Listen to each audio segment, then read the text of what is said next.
नमस्ते दर्शकों, मेरा नाम रत्ना त्रिपाठी है। मैं त्रिपाठी लाइफस्टाइल चैनल पे आप सभी दर्शकों का स्वागत करती हूँ। उम्मीद करती हूँ कि आप सभी स्वस्थ और खुश होंगे।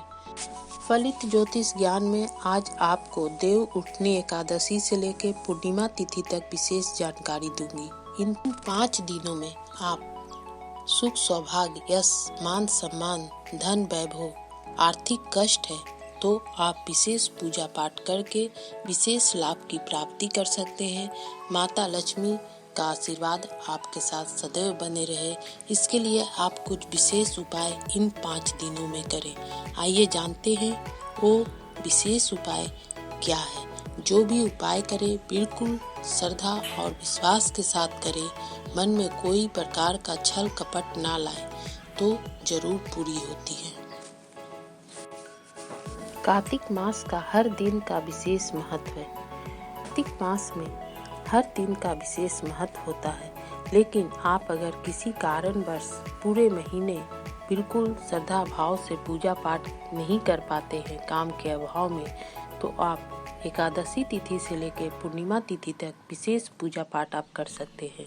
गंगा नदी में स्नान कर सकते हैं, नदी तालाब में भी स्नान कर सकते हैं, या आप घर में भी गंगा जल डाल के स्नान कर सकते हैं। शुभ फल की प्राप्ति होती है। सूर्योदय से पूर्व आप उठें और स्नान आदि से निर्मित हो जाएं। गंगा जल में मिला के स्नान करें, शुभ फल की प्राप्ति होगी। भगवान भास्कर को अर्घ्य दें, माता तुलसी की विशेष पूजा पाठ करें, तुलसी का परिक्रमा करें, जल दें और तुलसी के पास कथा या तुलसी चालीसा का पाठ जरूर करें। भगवान विष्णु का मंत्र पढ़ें, इससे माता तुलसी प्रसन्न होती है। साथ में माता लक्ष्मी की कृपा आप पे सदा बनी रहती है। अगर कुमारी कन्याओं का किसी कारण से शादी विवाह में देरी हो रहा है, बाधा आ रही है, तो इन 5 दिनों में तुलसी का पूजा विशेष रूप से करनी चाहिए, जिससे शुभ फल की प्राप्ति होती है।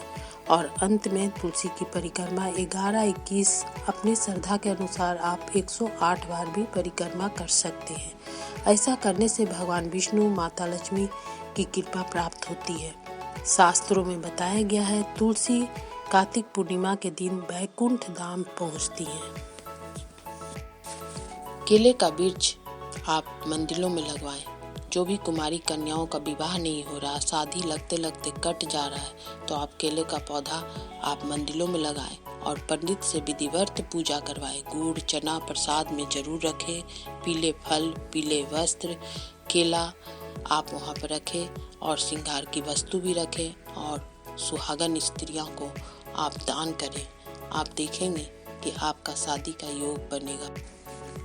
प्रतिदिन आप विष्णु सहस्त्र नाम का पाठ इन 5 दिनों में जरूर करें, जिससे धन, वैभव, यश, मान सम्मान की प्राप्ति होती है। सभी परेशानी का अंत होता है। श्री नारायण की कृपा सदा बनी रहती है।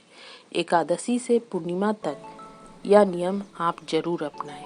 भगवान भास्कर को अर्घ्य दें। सुबह और संध्या के समय कपूर से आरती पूरे घर में करें।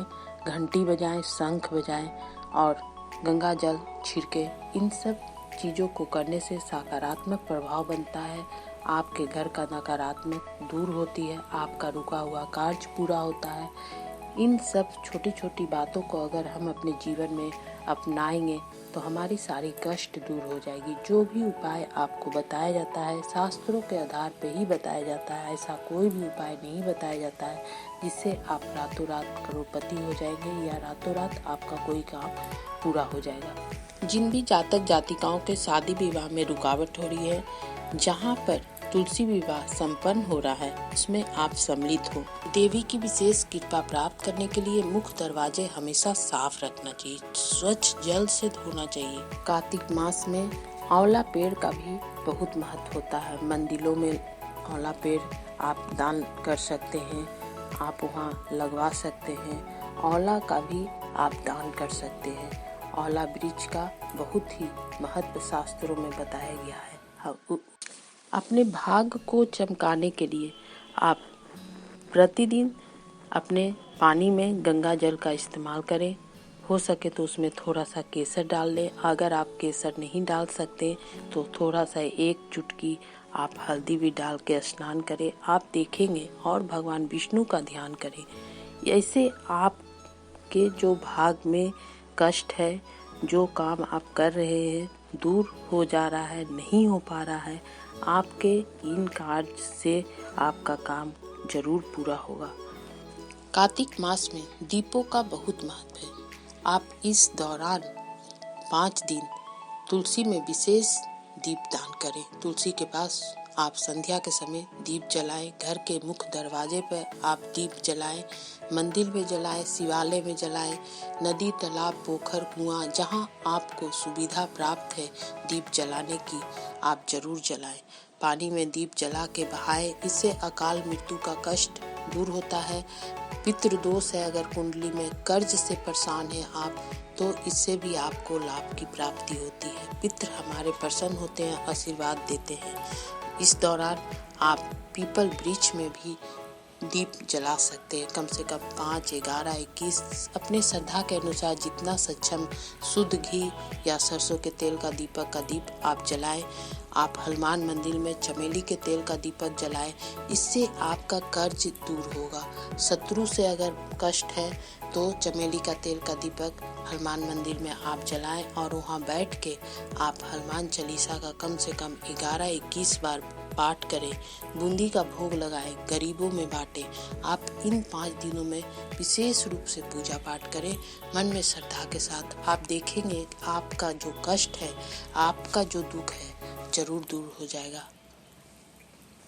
कुंडली में अगर राहु, केतु, शनि ग्रह से आप परेशान हैं, आपको दीप जलाने से लाभ की प्राप्ति होगी।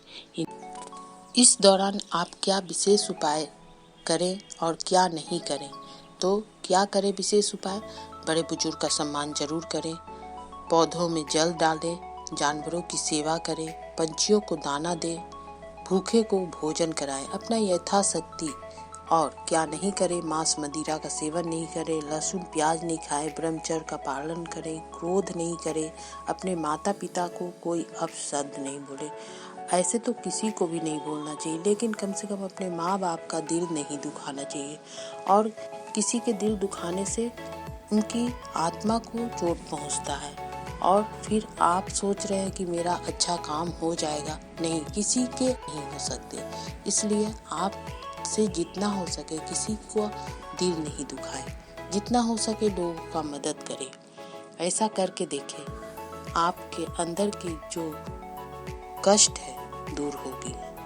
हमें हमेशा जो भी काम करना चाहिए विश्वास के साथ करना चाहिए। सुबह और संध्या के समय कपूर से आरती पूरे घर में करें, घंटी बजाएं, शंख बजाएं और गंगा जल छिड़के। इन सब चीज़ों को करने से सकारात्मक प्रभाव बनता है, आपके घर का नकारात्मक दूर होती है, आपका रुका हुआ कार्य पूरा होता है।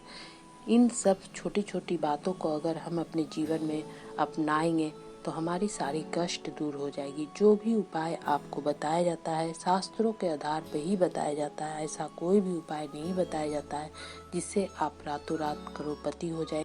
वीडियो अगर पसंद आए तो लाइक शेयर आप जरूर करें, चैनल को सब्सक्राइब करें। कमेंट बॉक्स में आपका कोई राय है या प्रश्न है तो आप कुंडली से संबंधित प्रश्न पूछ सकते हैं। धन्यवाद।